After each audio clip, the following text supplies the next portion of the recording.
اپنے اپنے صنف و سن کے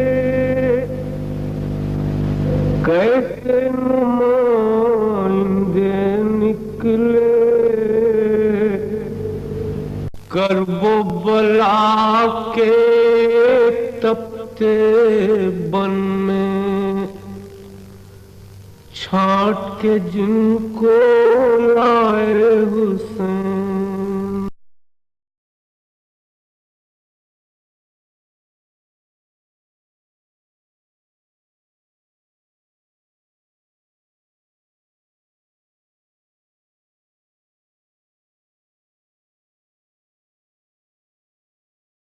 کی یہ درخواستیں خطوط کی صورت میں بھیجی امام حسین علیہ السلام کے پاس۔ اس وقت امام کا قیام مکے میں تھا۔ ان خطوط کے جواب میں امام حسین علیہ السلام نے اپنے چچازاد بھائی حضرت مسلم بن عقیل کو کوفہ اپنا سفیر بنا کر بھیجا اور کوفے والوں کو یہ خط لکھا کہ میں اپنے معتمد اور اپنے اہل بیت میں سے ایک قریب ترین فرد کو تمہاری طرف بھیج رہا ہوں، یہ تمہارے حالات کا جائزہ لے کر مجھے اس سے مطلع کریں گے۔ حضرت مسلم کی روانگی سے پہلے آپ نے 2 قاصدوں کو جو کوفہ سے آئے تھے انہیں واپس کوفہ بھیجا۔ ایک ان میں سے ہانی ابن ہانی تھے اور دوسرے سعید ابن عبداللہ حنفی تھے۔ ان دونوں کو جو پیغام دے کر بھیجا وہ پیغام انہوں نے اہل کوفہ کو جا کر سنایا کہ امام نے فرمایا ہے کہ میں اپنے بھائی مسلم ابن عقیل، اپنے معتمد مسلم ابن عقیل کو تم لوگوں کے پاس بھیج رہا ہوں، یہ مجھے تمہارے رویے اور تمہارے جذبوں کی صداقت سے آگاہ کریں گے۔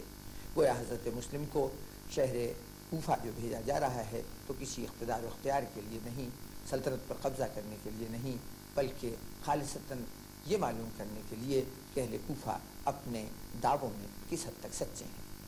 جناب مسلم 12 ذیقعت کو مکے سے روانہ ہوئے، شہر مدینہ آئے، مسجد نبوی میں نماز پڑھی، روضہ رسول پر حاضری دی۔ آپ کے ساتھ آپ کے 2 کمسن بچے تھے، 2 رہبر تھے۔ راستے کی صعوبتوں میں عجیب بات ہے کہ جو رہنمائی کرنے آئے تھے وہ خود منزل تک نہ پہنچ سکے اور ایک جگہ پیاس کی شدت سے دونوں رہبر ہلاک ہو گئے۔ حضرت مسلم اپنے بچوں کے ساتھ شہر کوفہ پہنچے۔ کوفے میں جس وقت آپ داخل ہوئے تو غالباً دعوت دینے والے سلیمان ابن سرد خزائی اس وقت شہر کوفہ میں موجود نہیں تھے اور حضرت مسلم کو مختار ثقفی کے گھر پر قیام کرنا پڑا۔ جب لوگوں کو معلوم ہوا کہ حضرت مسلم آ گئے ہیں تو مختار ثقفی کے گھر آ کر لوگوں نے اپنی وفاداریوں کا یقین دلایا۔ بالخصوص پہلے دن 3 ہستیاں جناب حبیب ابن مظاہر، عابس ابن ابی شبیب شاکری اور سعید ابن عبداللہ حنفی وہ 3 افراد تھے کہ جنہوں نے آ کر حضرت مسلم کو نصرت و حمایت کا یقین دلایا۔ اور یہ تاریخ کا ایک حیرت انگیز اور انتہائی زیادہ توجہ دلانے والا مرحلہ ہے کہ جب ہم تینوں افراد کو اپنے اس وعدے کو میدان کربلا میں شہادت کے انداز میں پورا کرتے ہوئے دیکھتے ہیں۔ حضرت مسلم جب شہر کوفہ میں آئے تو باوجود اس کے کہ پورا کوفہ آپ کے ہاتھ پر بیعت کر رہا تھا، تاریخیں کہتی ہیں کہ تقریباً 18,000 افراد نے حضرت مسلم کے ہاتھ پر بیعت کی، لیکن حضرت مسلم نے اس وقت کوفے کے نظم و نسق میں کسی قسم کا خلل ڈالنے کی کوئی کوشش نہیں کی۔ کوفے کا گورنر نعمان ابن بشیر تھا۔ اس نعمان ابن بشیر کی گورنری میں کسی قسم کی رکاوٹ نہیں ڈالی گئی۔ لوگ آ کر حضرت مسلم کے ہاتھ پر بیعت کرتے تھے، لیکن آپ نے کبھی بھی دارالامارہ تک پہنچنے یا اس پر قبضہ کرنے کی کوئی کوشش نہیں کی۔ یہاں تک کہ ایک ایسی منزل آئی کہ لوگ نعمان بن بشیر سے کہنے لگے کہ تو بیٹھا دیکھ رہا ہے کہ مسلم کے ہاتھ پر اتنی بیعت ہو رہی ہے تو کسی قسم کا رد عمل کیوں نہیں ظاہر کرتا، مسلم کے خلاف سختی کیوں نہیں کرتا؟ تو نعمان بن بشیر کے ایک اعتراف نے بتایا کہ حضرت مسلم کا رویہ کیا تھا۔ نعمان بن بشیر نے کہا کہ میں ایک ایسے شخص کے اوپر کیسے ہاتھ اٹھاؤں یا ان کے ساتھ کیسے زیادتی کروں کہ جو مجھے ذرہ برابر بھی کوئی نقصان نہیں پہنچا رہے اور میرے شہر کے امن و سکون میں کسی قسم کا خلل پیدا نہیں کر رہے۔ یہ بہت بڑا اعتراف ہے حضرت مسلم کے پرامن رویے کا جو یزید کے گورنر کی طرف سے کیا گیا۔ دھوپ کے تیر مسافر کا بدن عزم کی راہ، راہ کی ریت پہ شولوں کا خیال جاگا، رخ پہ معصوم ضیا سر پہ قیادت کی کلاه، رخ پہ معصوم ضیا سر پہ قیادت کی کلاه، خنجر و تار سے وابستگی منزل پہ نگاہ، ایسی صورت جو کوئی دل میں اتر جاتی ہے، مجھ کو انسان کی معراج نظر آتی ہے۔ ادھر جب نعمان بن بشیر کی طرف سے حضرت مسلم کے معاملات میں مداخلت نہ کرنے کا رویہ جاری رہا تو اب کوفے میں یزید کے حامیوں نے یزید کو اطلاع دی اور یہاں کے حالات سے باخبر کیا۔ یزید نے اپنے باپ کے عہد کے ایک عیسائی غلام سرجون ابن منصور سے مشورہ کیا اور اس کے مشورے کے تحت بصرے کے گورنر ابن زیاد کو شہر کوفہ کا اضافی چارج دے کر فوراً کوفہ میں پہنچنے اور حضرت مسلم کے معاملات کو سنبھالنے کی ہدایت کی۔ ابن زیاد فوری طور پر کوفے کی طرف روانہ ہوا، لیکن کوفے کی طرف روانہ ہوتے ہوئے اس نے ایک نفسیاتی چال چلی اور چنانچہ جب وہ شہر کوفہ میں داخل ہوا تو اس کا حلیہ یہ تھا کہ اس نے سر کے اوپر سیاہ عمامہ باندھ رکھا تھا جو اشراف حجاز باندھتے تھے، اور اسے منہ پر اس انداز سے لپیٹ رکھا تھا کہ جیسے سرداران قریش عام طور پر سفر کے دوران اپنے منہ پر لپیٹ لیا کرتے تھے، اور اس کے پیچھے غلاموں کا سپاہیوں کا ایک دستہ تھا جو بڑے تسک و احتشام سے اس کو شہر کوفہ میں لے کر داخل ہو رہا تھا۔ اتفاق سے جو کوفے والوں کے ذہن میں تھا وہ فقط ایک بات تھی کہ اب امام حسین آج یا کل میں اس شہر میں وارد ہونے والے ہیں۔ جب ایک قافلے کو اس شان سے آتے دیکھا تو کوفے والے لازمی سی بات تھی کہ وہ یہی سمجھ سکتے تھے اور یہی سمجھے کہ امام حسین علیہ السلام شہر کوفہ آ گئے ہیں۔ چنانچہ پورا کوفہ آپ کے استقبال کے خیال سے گھروں سے باہر نکل آیا اور ابن زیاد کے سامنے آ کر یبن رسول اللہ لبیک لبیک کہہ کر اور آپ کے نام لے لے کر سلام اور درود پڑھتا ہوا ساتھ چلا۔ ابن زیاد خاموشی سے سارا منظر دیکھتا رہا اور لوگوں کے چہرے پہچانتا رہا۔ ظاہر ہے کہ اس مرحلے پر خاص طور پر جو لوگ ابن الوقت تھے انہوں نے پوری کوشش کی ہوگی یہ سمجھتے ہوئے کہ آنے والا امام حسین کی شخصیت ہے، یہ کوشش کی ہوگی کہ یہ ہمیں اپنے وفاداروں میں شمار کر لیں اور آج دیکھ لیں کہ ہم ان کا کیسے استقبال کر رہے ہیں۔ حسین علیہ السلام نے جو راستہ اختیار کیا ہے اس میں ایک بات یہ ہے کہ حالات کے نامساعد ہونے کو بہانے کے طور پر استعمال نہ کیا جائے بلکہ اسے بدلنے کی کوشش کی جائے، چاہے اس میں کس قدر دقتیں ہی سامنے کیوں نہ ہو۔ اور تاریخ مجھے بتاتی ہے کہ حسین علیہ السلام نے جو راستہ اختیار کیا ہے اور حالات کو بدلنے کی کوشش کی اس میں وہ کامیاب ہوئے ہیں۔ لبرز الذين كتب عليهم القتل إلى مضاجعهم۔ ابن زیاد نے ایک دوسرا کام کیا کہ جب اپنے دارالعمارہ میں پہنچا تو خاص طور پر ہدایت کی، ہر محلے میں اس زمانے میں ایک مختار مقرر ہوا کرتا تھا، جتنے محلے تھے ان سب کے مختاروں کو ہدایت کی کہ وہ اپنے اپنے محلوں کی مردم شماری کریں، اگر کوئی اجنبی آدمی یا کوئی پردیسی آدمی ان کے محلے میں پایا جائے تو اس کو دارالعمارہ میں ابن زیاد کے سامنے پیش کریں، اور اگر ان کے ہاں اس نوعیت کا کوئی آدمی نہیں پایا جاتا تو وہ اس بات کا تحریری اعتراف کریں یا اس بات کی یقین دہانی کرائیں کہ ان کے ہاں کوئی شخص یزید یا ابن زیاد کی مخالفت نہیں کرے گا، اور اگر مخالفت کرے گا تو اس کے نتیجے میں مختار محلہ گرفتار کر لیا جائے گا، اس کے اہل و عیال کو بھی سزا دی جائے گی، مختار کو اسی محلے کے اندر اس کے گھر کے سامنے پھانسی دے دی جائے گی، اور جو لوگ اس جرم میں یعنی ابن زیاد کو اطلاع نہ دینے کے جرم میں ملوث پائے گئے ان کے گھرانے میں دوبارہ یہ عہدہ کسی کے سپرد نہیں کیا جائے گا۔ اب ظاہر ہے کہ یہ وہ چالیں تھیں کہ جس کی وجہ سے فوری طور پر پورے شہر کوفہ کے سوچنے اور سمجھنے کا انداز بدل گیا، ایک خوف، ایک دہشت اور اپنے جان کے ختم ہو جانے کا اندیشہ ہر شخص کے سر پر منڈلانے لگا۔ ان حالات میں حضرت مسلم ابن عقیل جو مختار سقفی کے گھر پر ٹھہرے ہوئے تھے، اگر وہاں پر ٹھہرے رہتے تو پورا شہر کوفہ جانتا تھا کہ مسلم کا قیام کہاں ہے، چنانچہ آپ نے خاموشی سے اس گھر کو چھوڑا اور بنو مزہج اور بنو مراد کے سردار ہانی ابن عروہ کے گھر میں جا کر آپ نے قیام کیا۔ جب حضرت مسلم ہانی ابن عروہ کے گھر میں قیام فرما رہے تھے تو اب ابن زیاد اس شہر کے اندر مزید زیادہ اپنے ہاتھوں کو سخت کرتا جا رہا تھا، گرفت کو مضبوط کرتا جا رہا تھا۔ اب اسے تلاش ہوئی کہ حضرت مسلم کو پکڑا جائے اور انہیں گرفتار کر کے قید خانے میں ڈالا جائے یا ان کو شہید کیا جائے۔ اہل کوفہ کے کردار کے متعلق ایک بڑا جامع تبصرہ فرزدق شاعر نے کیا تھا۔ جس وقت کہ امام حسین علیہ السلام مکے سے تشریف لے جا رہے تھے تو فرزدق حج کے لیے مکے کی طرف جا رہا تھا۔ راستے میں ملاقات ہوئی اس سے، تو امام نے اس سے پوچھا کوفے کے بارے میں، کوفے کے لوگوں کے بارے میں، تو اس نے ایک بہت بلیغ جملہ کہا، اور وہ جملہ تمام تاریخ کے اوپر حاوی ہے، اور وہ جملہ یہ تھا کہ اہل کوفہ کے دل آپ کے ساتھ ہیں مگر ان کی تلواریں بنو امیہ کے ساتھ ہیں اور فیصلہ اللہ کے ہاتھ میں ہے۔ تو صورت یہ ہوئی کہ اس محبت کے باوجود، اس تعلق کے باوجود جس کا وہ اظہار کر رہے تھے، ان کی تلواریں امام حسین کے خلاف استعمال ہوئیں۔ کربلا میں جو اکثریت فوج کی تھی یزید کی، وہ کوفی کی فوج تھی۔ گنتی کے لوگ تھے کہ جو امام حسین علیہ السلام کے ساتھ درجہ شہادت پر فائز ہوئے، لیکن پھر اسی کوفے میں وہ بھی وقت آیا کہ جب اس واقعہ شہادت کے بعد ایک اور انقلاب پیدا ہوا اور بنو امیہ کی حکومت کے خلاف ایک احتجاجی تحریک چلی۔ تو اس طرح کوفے کے لوگوں کا کردار کچھ اس طریقے سے ہمارے سامنے آتا ہے کہ تاریخ کے مختلف ادوار میں ان لوگوں کے ساتھ مختلف حکومتوں کے مختلف رویے رہے، اور ان کے دل بے شک اہل بیت کی طرف جھکتے رہے، لیکن ان کے کردار میں وہ استقامت اور وہ عزیمت اور وہ استحکام نہیں تھا کہ وہ اپنے عہد پر قائم رہتے، اپنے وعدے کو پورا کرتے، اپنے ان معاہدوں کو نبھانے کی کوشش کرتے کہ جو انہوں نے اللہ سے، اس کے رسول سے اور امام سے کیے تھے۔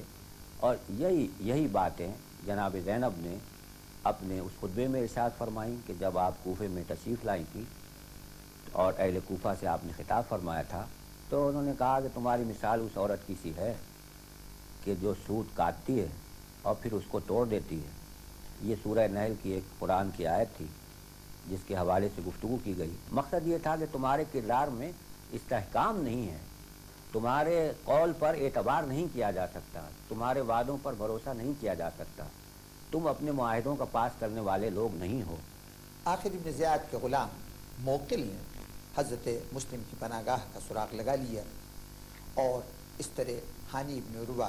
جن کو ابن زیاد نے اپنے دربار میں طلب کیا تھا، تشدد کا نشانہ بنے۔ ان سے حضرت مسلم کو حوالے کرنے کے لیے کہا، لیکن ان کی حمیت، غیرت اور وفا نے اس بات کو گوارا نہیں کیا۔ نتیجتاً حضرت ہانی ابن عروہ کو قید خانے میں ڈال دیا گیا۔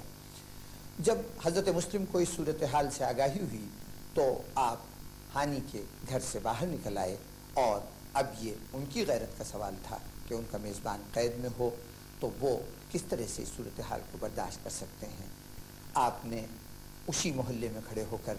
آواز دی کہ کون کون لوگ ہیں کہ جو ہانی کی رہائی کے لیے میرے مددگار بنے۔ ہانی کے قبیلے کے کئی افراد حضرت مسلم کے ساتھ شامل ہو گئے۔ جب لوگوں کو پتہ چلنا شروع ہوا کہ حضرت مسلم نے اعلان جنگ کر دیا ہے، ہرچند کی اس اعلان جنگ کا پہلے سے نہ تو کوئی ارادہ تھا اور نہ کوئی قرارداد آپس میں طے ہوئی تھی، لیکن اس کے باوجود 4000 افراد جمع ہو گئے۔ اس سے پہلے ابن زیاد نے ایک سیاست یہ کی تھی کہ ہر قبیلے کے سردار کو دارالامارہ میں بلا کر اپنے ساتھ قیام کرنے پر مجبور کر دیا تھا، اور عرب کی اس وقت کی قبائلی سیاست میں سردار قبیلہ کے بغیر سپاہی اپنے طور پر قوت فیصلہ نہیں رکھتا کہ وہ جنگ کرے یا نہ کرے۔ چنانچہ جو 4000 افراد حضرت مسلم کے ساتھ جمع ہوئے تھے وہ سب اس شش و پنج میں تھے کہ پتہ نہیں ان کے اس عمل کو ان کے قبیلے والے اور ان کے قبیلے کے سربراہ پسند بھی کریں گے یا نہیں کریں گے۔ اس عالم میں حضرت مسلم اپنی فوج کو لیے ہوئے ابن زیاد کے دارالامارے کے سامنے پہنچ گئے اور دارالامارے کا محاصرہ کر لیا۔ ظہر کے وقت جنگ شروع ہوئی اور مغرب کے وقت تک جنگ جاری رہی، لیکن اس دوران صورتحال یہ ہوتی رہی کہ ابن زیاد نے جو سردار اس کے پاس مقیم تھے ان کو دیواروں کے اوپر بھیج کر اپنے قبیلے کے لوگوں کو بلانے کا حکم دیا انہوں نے اپنے قبیلے کے لوگوں کو بلا بلا کر کہا کہ شام سے فوج حملہ کرنے والی ہے، اس لیے تمہارے لیے بہتری اسی میں ہے کہ تم لوگ اپنے گھروں کو واپس چلے جاؤ۔ جب یہ خبر کچھ باہر پھیلی تو اس کے نتیجے میں مختلف گھروں سے عورتیں، بوڑھے، بچے باہر نکل آئے اور اپنے شوہروں، اپنے بیٹوں، اپنے والدین، اپنے والد، اپنے بھائیوں کو پکڑ پکڑ کر ان کا دامن کھینچ کھینچ کر اپنے گھروں کی طرف لے کے جانے لگے کہ اگر ابن زیاد کی فوجیں آ گئیں تو اس صورت میں ہمارا انجام کیا ہوگا۔ نتیجہ یہ ہوا کہ ظہر کے وقت 4000 کا لشکر جب نماز عصر کا وقت آیا صرف 300 کی تعداد رہ گئی تھی، اور جب نماز مغرب کا وقت آیا تو حضرت مسلم کے ساتھ کل 30 افراد موجود تھے۔ حضرت مسلم نے مسجد کوفہ میں نماز شروع کی، اور جب نماز پڑھ کر پلٹ کر دیکھا تو اس 30 میں سے بھی کوئی آدمی باقی نہیں تھا۔ اب حضرت مسلم کسی یاور و ناصر کے بغیر تنہا رہ گئے تھے۔ آپ نے بنو پندہ کے محلے میں طوع نامی ایک عورت کے گھر میں ایک شب کے لیے قیام کیا۔ یہاں اس عورت کے بیٹے بلال نے، جو کبھی محمد ابن اشعث کے بیٹے عبد الرحمن ابن محمد ابن اشعث کا دوست رہ چکا تھا، اس سے جا کر صورتحال کہی۔ محمد ابن اشعث نے بیٹے سے ساری کیفیت سننے کے بعد ابن زیاد تک معاملہ پہنچایا۔ ابن زیاد نے 300 سواروں کے ساتھ محمد ابن اشعث کو بھیجا کہ جا کر مسلم ابن عقیل کو گرفتار کر لائے۔ ان لوگوں نے جا کر طوع کا گھر گھیر لیا۔ حضرت مسلم نے طوع کے گھر کی بے حرمتی کو ناپسند کرتے ہوئے اپنے آپ کو گھر سے باہر نکالا اور جنگ شروع ہو گئی۔ اس جنگ کے مرحلے میں حضرت مسلم نے کئی مرتبہ حملہ آور لشکر کو پسپا کیا، لیکن آپ کے اوپر کے لب بکر ابن حمران نامی شخص کی تلوار سے زخمی ہو گئے۔ اس عالم میں حضرت مسلم لڑتے جا رہے تھے تو اب اہل کوفہ نے ایک نیا حربہ استعمال کیا۔ محمد ابن اشعث کی فوج نے چھتوں پر چڑھ کر وہاں سے آگ اور پتھر حضرت مسلم پر پھینکنے شروع کیے۔ اس عالم میں ایک مرتبہ محمد ابن اشعث نے یہ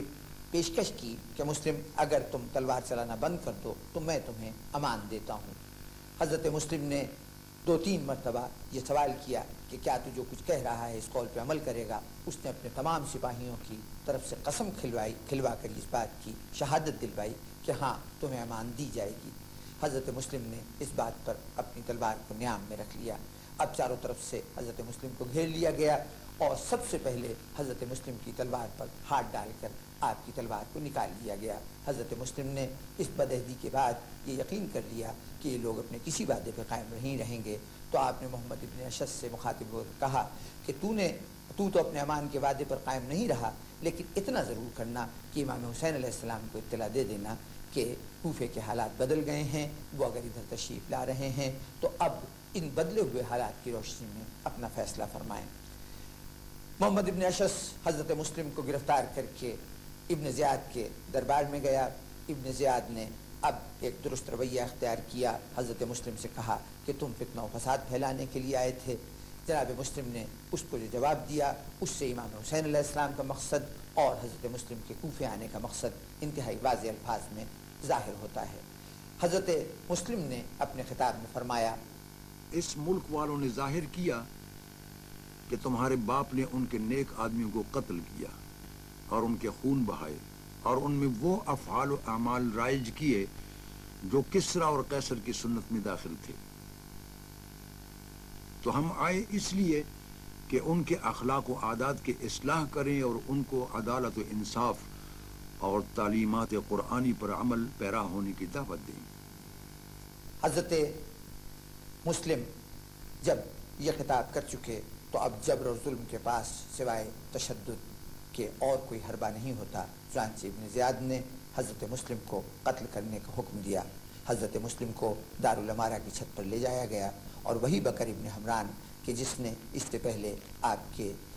لب کو زخمی کیا تھا، اسی نے تلوار کی ایک بار سے آپ کا سر قلم کر دیا۔ سر لے کر ابن زیاد کے پاس آ گیا اور آپ کے دھڑ کو دارالامارہ کی دیوار سے شہر کی جانب باہر پھینک دیا گیا۔ وہ مشرقی پکار ہو یا واقعات کا تذکرہ کیا اس لیے کہ رمضان سن 60 ہجری سے لے کر ذی الحجہ سن 60 ہجری تک کوفے کا شہر ہی واقعات کا مرکز تھا۔ جس وقت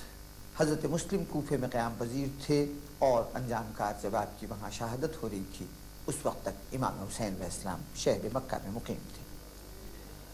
مکے میں آنے والے حاجیوں میں اور مکے والوں میں عام تاثر یہی تھا کہ امام حسین علیہ السلام جنہوں نے اپنی زندگی میں 25 باقاعدہ حج کیے ہیں، اس سال کا حج بھی یہیں پر رہتے ہوئے ادا کریں گے اور اس سعادت میں شریک ہوں گے۔ لیکن اچانک 8 ذی الحجہ کو امام حسین علیہ السلام نے یہ فیصلہ کیا کہ وہ شہر مکہ کو چھوڑ کر چلے جائیں گے۔ یہ بات اتنی حیران کن تھی کہ اس کی وضاحت خود امام نے ضروری سمجھی، اور چنانچہ اپنی روانگی سے ایک شام پہلے آپ نے اپنے قیام گاہ پر مقیم لوگوں سے خطاب کیا اور انہیں اپنے خطبے میں اپنے ترک مکہ کی وجہ بتائی۔ آپ نے فرمایا، موت فرزند آدم کے گلے کا ہار ہے اور مجھے اپنے اسلاف کی ملاقات کا اشتیاق ہے، اتنا ہی جتنا یعقوب کو یوسف سے ملنے کا اشتیاق تھا، اور میرے لیے بہت اچھی ہے وہ جگہ جہاں میں قتل ہو کر گروں گا۔ میری نگاہیں گویا دیکھ رہی ہیں کہ میرے جوڑ اور بن کو صحرائی درندے جدا کر رہے ہیں۔ کوئی چارہ کار نہیں اس دن سے، خدا کی مرضی میں ہم اہل بیت کی مرضی ہے، ہم اللہ کے امتحان پر صبر کرتے ہیں اور صابروں کا اجر پاتے ہیں۔ رسول سے ان کے جسم کے ٹکڑے الگ نہیں ہو سکتے، تو جو شخص ہمارے ساتھ اپنی جان کی قربانی پر آمادہ ہو اور خدا سے ملاقات پر تیار ہو، وہ ہمارے ساتھ سفر کرے۔ میں انشاءاللہ کل صبح روانہ ہو جاؤں گا۔ امام حسین علیہ السلام کے اس خطاب سے پوری طرح واضح ہو رہا ہے کہ امام کسی حکومت کے حصول یا کسی خوش آئند امید کے سہارے شہر مکہ کو نہیں چھوڑ رہے، بلکہ واضح طور پر جانتے ہیں کہ مجھے میرا سفر موت کی طرف ہے۔ یہ سفر کیوں اس وقت شروع ہوا، تو اس کا بھی اشارہ امام نے 2-3 مواقع پر بہت واضح الفاظ میں کیا۔ آپ کے پاس جب ایک شخص آیا تو آپ نے کہا کہ مجھے معلوم ہے کہ اس شہر میں ایک شخص مینڈھے کی طرح ذبح کیا جائے گا اور حرمت کعبہ کو زائل کرے گا، میں نہیں چاہتا کہ میں وہ شخص بنوں جو خانہ کعبہ کی حرمت کو ضائع کرنے کا سبب بنے۔ عبداللہ ابن زبیر امام کے پاس آئے، آپ سے کچھ دیر سرگوشی کی، چلے گئے۔ جب وہ چلے گئے تو امام نے اپنے ساتھیوں سے کہا، جانتے ہو یہ کیا کہہ رہے تھے؟ یہ کہہ رہے تھے کہ میں مکے کو چھوڑ کر نہ جاؤں۔ پھر اس کے بعد آپ نے ارشاد فرمایا کہ خدا کی قسم میرے لیے یہ کہیں زیادہ پسندیدہ ہے کہ میں حدود مکہ سے ایک بالشت باہر قتل کیا جاؤں، بجائے اس کے کہ مجھے شہر مکہ میں قتل کر کے ذریعہ بنایا جائے خانہ کعبہ کی حرمت کو ضائع کرنے کا۔ جب امام حسین اسلام نے مکے سے سفر شروع کیا تو راستے میں فرزدق ملا، ایک عرب کا شاعر تھا۔ اس سے گفتگو کرتے ہوئے اس نے جب وجہ پوچھی کہ آپ نے شہر مکہ کیوں چھوڑا، تو امام نے وضاحت فرمائی کہ اگر میں مکے میں قیام کرتا تو میں وہاں پر قتل کر دیا جاتا۔ اس کا واضح مطلب یہ ہے کہ یزید کی طرف سے کچھ ایسا اہتمام کیا گیا تھا کہ جسے مورخوں نے تو محسوس نہیں کیا، اور ظاہر ہے کہ وہ محسوس بھی نہیں کر سکتے تھے۔ اگر کوئی خفیہ اہتمام امام حسین علیہ السلام کے قتل کا کیا جاتا تو اس کا عام لوگوں تک اس کی خبر کا پہنچنا ممکن نہیں تھا۔ لیکن امام حسین علیہ السلام چونکہ صاحب معاملہ تھے، انہی کے ساتھ یہ واقعات پیش آ رہے تھے، اس لیے آپ کو ان واقعات سے آگاہی حاصل ہو گئی، اور آپ کو یہ واضح طور پر نظر آنے لگا کہ آپ کو دوران حج کسی بھی مرحلے پر کسی بھی مقام پر شہید کیا جا سکتا ہے۔ تو گویا اب مسئلہ موت سے ڈرنے یا موت سے بچنے کا نہیں رہ گیا تھا، اب شہادت بالکل سامنے کھڑی ہوئی حسین کو آواز دے رہی تھی۔ بات صرف اتنی تھی کہ حسین کو یہ فیصلہ کرنا تھا کہ ان کی شہادت کے لیے قتل گاہ کون سی جگہ ہو، وہ قتل گاہ خانہ خدا ہو یا کوئی ایسی جگہ جہاں شہادت اپنے ساتھ ساتھ مقصد شہادت کی تکمیل کا بھی ذریعہ بن سکے۔ جس وقت کہ جناب مکے کے اندر تھے تو اس وقت بھی آپ کو معلوم ہوا تھا کہ کچھ لوگ جو ہیں تو وہ اس لیے کہ اس زمانے تک یہ بات چل گئی تھی پوشیدہ ڈیگر مار کے اور ختم کرنے کے لوگوں کی، کہ کچھ لوگ خاص حج کے موقع کے اوپر اس طرح سے آئیں، تو امام حسین علیہ السلام نے یہ بات مناسب نہیں سمجھی کہ کعبے کی بے حرمتی اس طریقے سے ہو کہ اس میں رسول کا نواسہ جو ہے تو وہ شہید کیا جائے۔ چنانچہ وہاں آپ نے جو کربلا کا مقام مقرر کیا وہ تھا کہ جو مقرر تھا، اور وہاں جا کے آپ نے اپنا وعدہ پورا کیا۔ آب حیات ڈھونڈنے والے ادھر تو آئیں، جام شعور سے میں وحدت پیے پلائیں، ذوق نظر کو آئینہ کربلا دکھائیں، ذوق نظر کو آئینہ کربلا دکھائیں، قربان جس پہ خضر اسے رہنما بنائیں، قربان جس پہ خضر اسے رہنما بنائیں، خون رسول مہر ہے پختہ یقین پر، انسان آسماں کی طرح ہے زمین پر۔ امام حسین علیہ السلام 8 ذی الحجہ منگل کا دن اس شہر سے یعنی شہر مکہ سے روانہ ہوئے اور اب جانب عراق چلنا شروع کیا۔ امام حسین علیہ السلام 8 ذی الحجہ کو شہر مکہ سے روانہ ہوئے۔ راستے میں صفا کی منزل آئی جہاں امام نے قیام تو نہیں فرمایا، لیکن یہاں فرزدق ابن غالب عرب کا نامور شاعر امام سے ملنے کے لیے آیا اور اس نے آ کے اہل کوفہ کے احوال سے امام کو باخبر کیا۔ امام صفا سے آگے بڑھے، منزل تنیم پر پہنچے۔ یہاں عبداللہ ابن جعفر اپنے 2 فرزندوں اون و محمد کے ساتھ خدمت امام میں آئے اور اپنے دونوں بیٹوں کو ہدایت کی کہ امام جہاں بھی تشریف لے جائیں تم ساتھ رہنا، اور جہاں ضرورت پڑے اگر ضرورت پڑے تو تم جان دینے سے گریز نہ کرنا۔ تنیم کی منزل سے امام ذات عراق کی منزل پر آئے اور یہ وہ پہلی منزل ہے کہ جہاں پہنچ کر امام حسین علیہ السلام نے باقاعدہ قیام فرمایا۔ ذات عراق سے آگے بڑھے اور امام حاجر کی منزل پہ پہنچے۔ حاجر بیت الرما کی وادی کا ایک مقام تھا، یہاں سے آپ نے قیس ابن مسر سیداوی کو اپنا قاصد بنا کر اہل کوفہ کی جانب بھیجا تاکہ وہ امام کی آمد سے ان کو باخبر کریں۔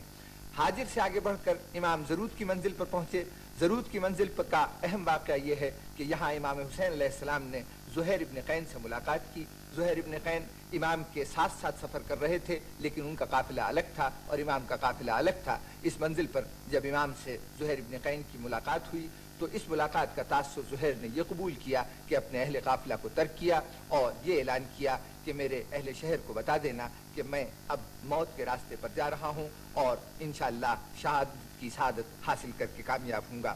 جب زرود سے قافلہ آگے بڑھا اور منزل سالبیہ پر پہنچا تو یہاں 2 اسدی امام حسین علیہ السلام کی بارگاہ میں حاضر ہوئے اور انہوں نے آ کے بتایا کہ ابھی ہمیں کوفے سے آتے ہوئے ایک فرد سے ملاقات کا موقع ملا ہے اور اس نے یہ بتایا ہے کہ حضرت مسلم ابن عقیل اور حضرت حانی ابن عروہ شہر کوفہ میں شہید ہو چکے ہیں۔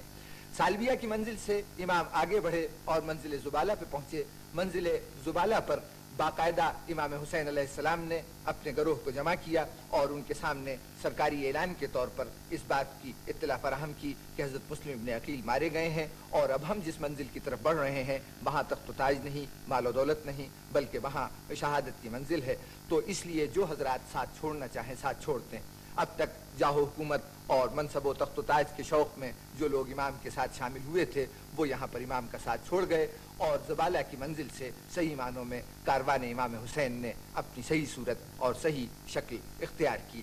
زبالہ کی منزل سے امام حسین علیہ السلام بطن عقیق پہنچے، یہاں بھی امام نے قیام فرمایا۔ بطن عقیق سے سرات کی منزل آئی۔ سرات سے جب منزل شراف پر پہنچے تو یہاں امام حسین علیہ السلام نے خصوصیت سے اپنے تمام ساتھیوں کو حکم دیا کہ وہ جتنا زیادہ پانی اپنے ساتھ لے سکتے ہیں وہ اپنے مشکیزوں میں بھر لیں۔ ساتھیوں نے پانی بھرا۔ اسی منزل کا ایک واقعہ یہ بھی ہے کہ یہیں پر امام حسین علیہ السلام نے ماہ محرم کا چاند دیکھا۔ شراف سے